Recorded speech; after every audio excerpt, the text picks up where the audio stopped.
Bluey is leaving. Ah! It's no secret that I love Bluey, along with many other adults out there, with and without children. But in case you weren't aware, here's a quick recap for you. The most recent episode they released, we got on Sunday, called Ghost Basket. This is setting up a finale, and I'm not ready for it. This finale is going to be close to 30 minutes long, and it'll be on this coming Sunday. It's called The Sign. Now, if you haven't seen Ghost Basket, the most recent episode, stop watching now if you don't want spoilers. Ghost Basket is about the family playing a game where the dad has to sell the granny's house. Eventually, the little grannies convince the dad to not sell the house and help them keep it. But then this happens at the end of the episode. Did it work? Yes! Thank you, young man. No worries. But look, I can't do this every time. They're leaving the neighborhood! This is something that the show has done quite a bit. Whenever something emotionally difficult or traumatic is happening for the children, they often cope with it through the games that they play. Take Copycat, for example. Bluey finds a dead... Wow, no, not dead. Bluey finds a hurt bird on the side of the road. She and her dad take it to the vet, and the bird doesn't make it. And Bluey cries, and the family cries, and I cry. Anyway, for the remainder of the episode, Bluey decides to play a game reenacting the whole situation as a form of coping with it. This must be exactly what they're doing here, because when the two girls find out that they're moving away, of course that's going to be emotionally difficult. So the parents put together a little game to help them cope through it. Just look at the title of the 30-minute episode we're about to get. It's called The Sign. I'm not ready for this, but I respect the decision to stop making episodes. The writers of Bluey have said that they are canceling for now. They don't want to keep pumping out episode after episode. They would rather have quality over quantity, which, as much as it pains me, I respect and I approve. Anyway, a quick recap about The Sign. In the trailer, we see that Frisky and Radley are getting married. Frisky and Radley sitting in a tree. K-I-S-S-I-N-G. First comes love, then comes marriage. What? Then the little dinosaur sitting in the carriage. Yeah!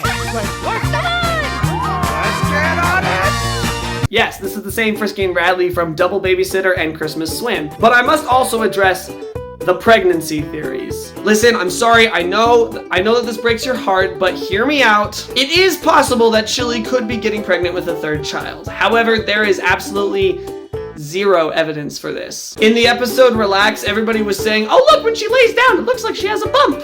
You can literally see that same shape on any other character that lays down in that position throughout the series. It's not there. But I don't think that they're going to be focusing on that when they're having a big move and the wedding happening at the same time. A lot of people could be thinking, oh, they're moving to a bigger house because they're about to have a third kid.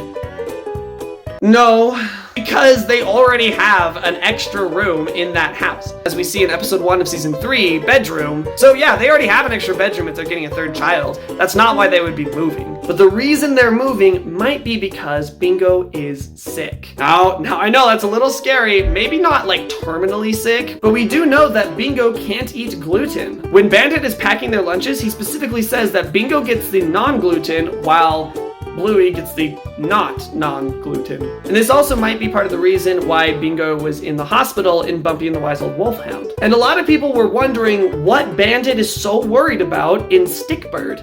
Now we know that there's several things going on. 1, they're moving. 2, Bingo could be sick. And yes, 3, potentially they could be having another child. We pretty much know that Bandit and Chili had a miscarriage at one point, so maybe they always wanted a third child. Either way, whether that happens or not, there's still plenty that we can see that Bandit is worried about. Not that they're bad things, just, they're stressors. Like, moving out is probably a good choice for them. They're probably heading, somewhere where Bingo can get better care. But even then, as fun as it is to theorize, I don't think Bingo is sick either.